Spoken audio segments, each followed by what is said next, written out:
Assalamualaikum warahmatullahi wabarakatuh dan selamat sejahtera. Okey, hari ini cikgu akan ajar anda semua standard kandungan 6.4 iaitu isi padu bentuk 3 dimensi. Isi padu bentuk 3 dimensi. Okey, apa itu isi padu? Okey, isi padu suatu objek ialah ruang yang dipenuhi oleh objek tersebut. Okey, ruang yang dipenuhi oleh objek tersebut. Okey, so sebelum ini cikgu ajar mengenai bagaimana untuk mencari luas permukaan bentuk 3 dimensi. Tetapi hari ini kita akan belajar macam mana nak cari isi padu bentuk 3 dimensi. Okey, so kita mulakan dengan yang pertama. Okey, cikgu pilih dulu yang paling mudah iaitu kubus. Okey, kubus. Okey, isi padu kubus. Lihat di sini ialah bentuk kubus. Jadi sisinya semua sama panjang. Panjang, lebar, tinggi, semuanya sama ukurannya. Okey. Jadi isi padunya ialah I sama dengan X darab X darab X, iaitu X kuasa 3. Okey. Di mana isi padu kubus rumusnya ialah panjang darab lebar darab tinggi. Okey, darab dengan tinggi. Okay. So, sini jadilah X darab X darab X, X kuasa 3. Jelas? Okey, jelas Baik, yang kedua, kita pilih yang mudah lagi. Okey, isi padu cuboid. Okey, tengok isi padu cuboid. Okey, I sama dengan P darab L darab T. Okey, panjang darab lebar darab tinggi. Okey, so sama dengan P L T.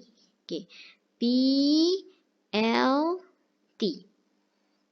Okey, itu untuk isi padu cuboid. Sama je macam isi padu kubus. Cuma bentuk dia berbeza di mana ukuran untuk kubus panjang, lebar, tinggi sama. Tetapi cuboid tidak. Okey, so perhatikan betul-betul bentuk cuboid yang diberikan, berapa ukurannya. Jelas? Jelas ya? Okey, next. Kita pergi kepada, lihat pen cikgu berwarna oranye, isi padu silinder. Okey, silinder, I isi padu sama dengan luas tapak darab dengan tinggi. Okey, luas tapak berbentuk apa? Berbentuk bulatan. Betul? Okey, bulatan di bawah tu bulatan darab dengan tinggi. Okey, tinggi yang mana? Ini. Ini tinggi T. Okey. Jadi I sama dengan luas tapak darab dengan tinggi.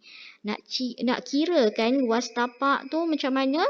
Guna formula luas bulatan. Boleh? Boleh Okey. Seterusnya.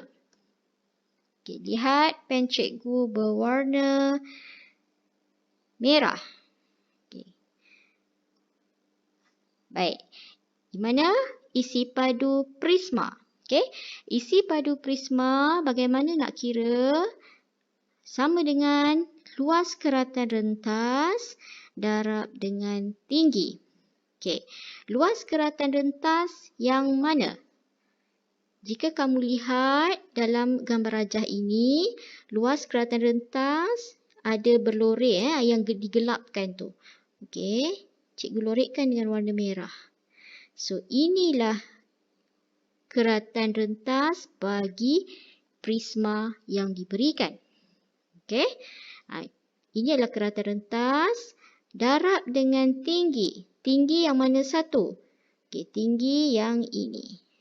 Ini tinggi dia. Okey. Bagaimana persoalannya sekarang, bagaimana nak tentukan mana satu keratan rentas bagi prisma tersebut? Okey. Kalau awak lihat contoh gambar rajah ini, okey. Cikgu lukis sekali lagi di sini. Okay. Contoh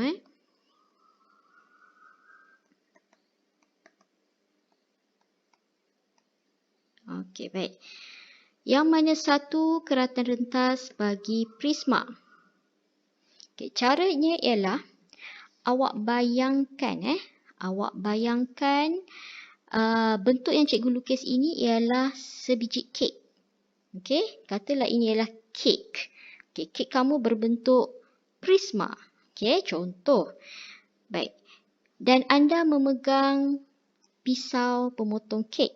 Okey. Kemudian anda ingin potong kek tersebut dengan syarat, okey, bentuknya atau hirisannya sama sahaja. Okey. Andai kata kamu ambil pisau, kamu potong di sebelah sini. Contoh kamu potong sini.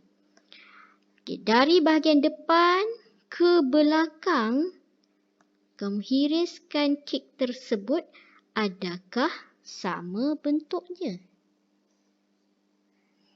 Tidak kan? Kerana di depan lebih kecil dari yang belakang. Semakin ke belakang kamu potong, dia jadi semakin besar kan ukuran tersebut. Betul? Okey.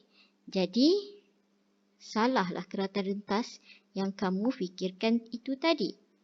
Okey? Baik. Bagaimana kalau kamu dah nampak? Saya dah tahu dah cikgu. Yang mana satu keratan rentas dia? Contoh Okey. Okey, balik dah. Okey, let's say here. Okey, contoh. Dia dah nampak. Di sini cikgu. Bahagian depan. Okey. Bahagian depan apabila kamu ambil pisau, kamu potongkan slice by slice, hirisan demi hirisan, kek tersebut akan jadi sama. Iaitu bentuknya akan jadi bentuk yang paling hadapan. Okey, betul? Okey, paling hadapan. Akan sama sampai ke belakang. Okey, itulah bagaimana nak tahu yang mana satu keratan rentas. Okey, jelas ya? Okay, baik. Seterusnya,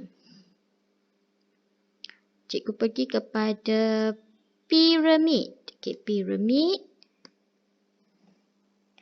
Baik. Isi padu sama dengan 1/3 darab luas tapak darab tinggi.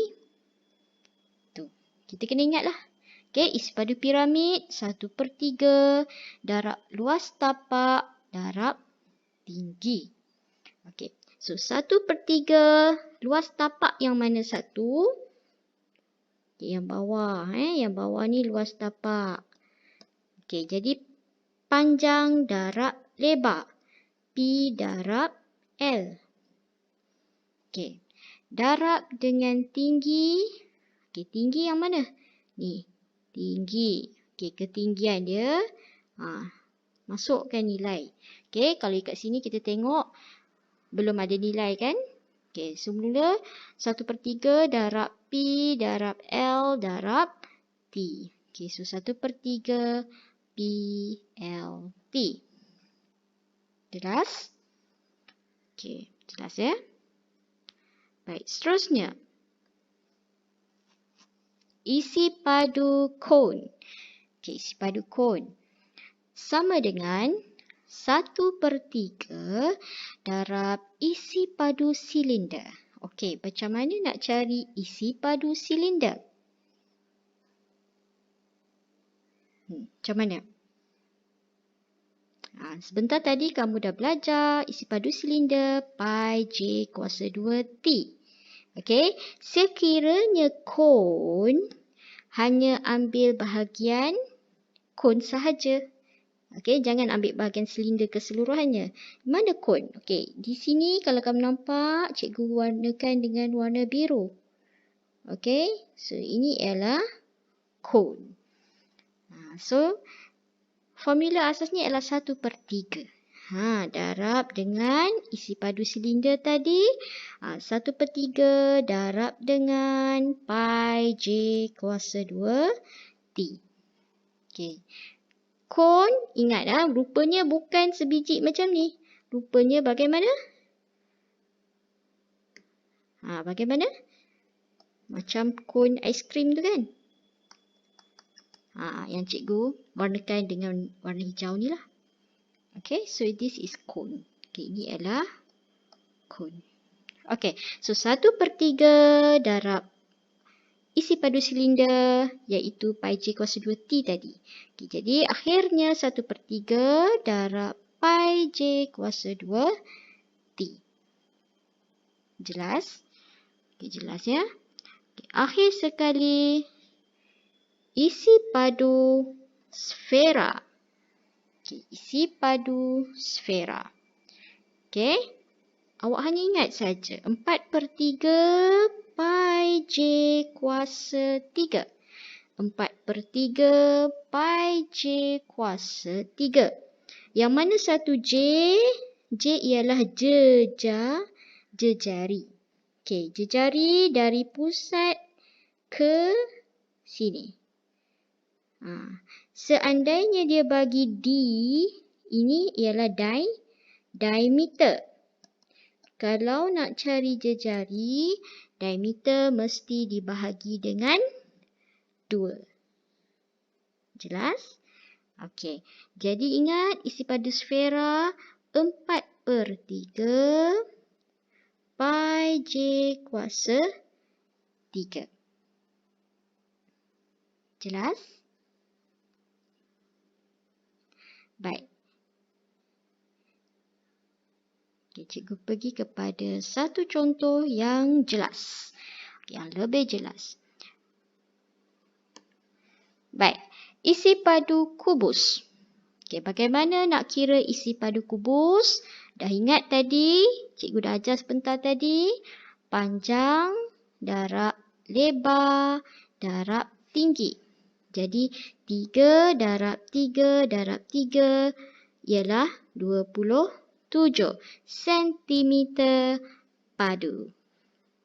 Boleh? Boleh ya?